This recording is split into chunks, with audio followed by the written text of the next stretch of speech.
Hello everyone, welcome to Pisces Guide to Pop Culture. Just popping in for a quick review today of Bloodtide by Sophie Burnham, which I was very fortunate to get a arc of a couple weeks ago. Have finally finished the book, and let me just say that it is terrific. I really enjoyed Burnham's Sargasso, which came out I think last year, and it's sort of really inventive take on ancient Rome and how our relationship to ancient Rome as a culture. Now I will warn you that there are going to be some spoilers in this review, so for both Bloodtide and for Sargasso, so just keep that in mind.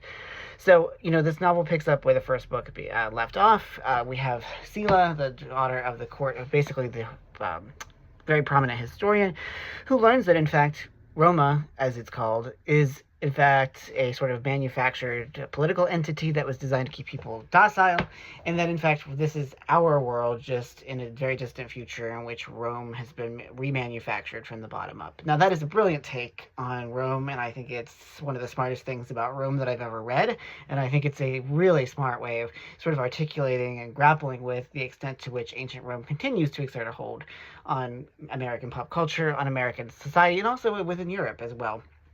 But what I really enjoy about this book, among many other things, is just how queer normative it is. Sela obviously has a really powerful affection and love for Tyre, who is this sort of servant class person that they had an affair with when they were younger. They've parted ways, and of course, Tyre has stolen what's called the Ivaroa Stone, which contains all this knowledge of our world, which basically is like an iPad, a supercharged iPad. And so it's, this sort of really important object that everyone's trying to get a hold of. We also have a couple of other characters who play a really big role here. There's Aaron, that's Sela's half-brother, his lover Theo, who is this non-binary character who used to be a fighter, and then Darius, who was part of the imperial machinery but has become very vexed about it. They all have different storylines. There's a hurricane, there's sort of uncovering of these old technologies, there are revelations, there are, all these things, all the many things that make novels like this so exciting and fun to read. I was wrapped from beginning to end. I say that a lot, but I do mean it. And I do think that this book is just terrific. I think there's a lot to enjoy about what Burnham is doing with ancient Rome and making ancient Rome live again, both in sort of the novel way, but also I think just really showing the extent to which so much of Western culture is indebted to, and in some cases enslaved by, our fictions about Rome.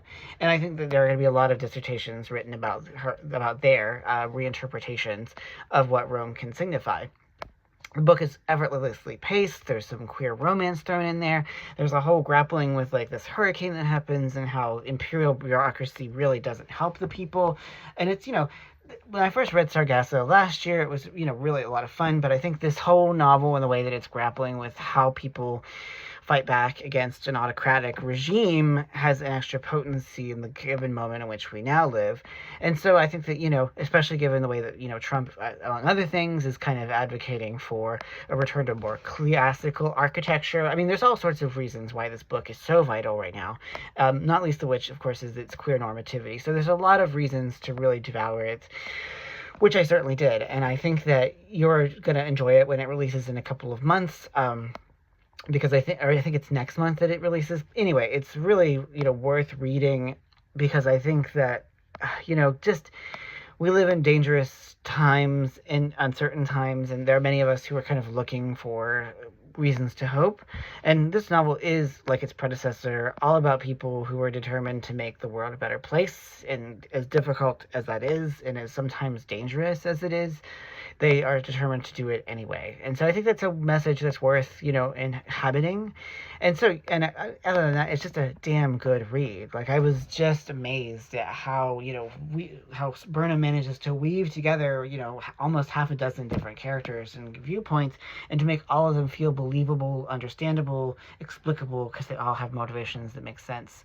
And they all are very much part of this richly imagined or reimagined world. And so I think that Bloodtide is a terrific sequel. It doesn't fall prey to sequelitis. It's a really satisfying story in and of itself, while also, connecting to this broader tapestry that Burnham is weaving for us. So if you haven't yet, pick up Sargasso, pick up Bloodtide when it releases, or get an arc if you can get your hands on it.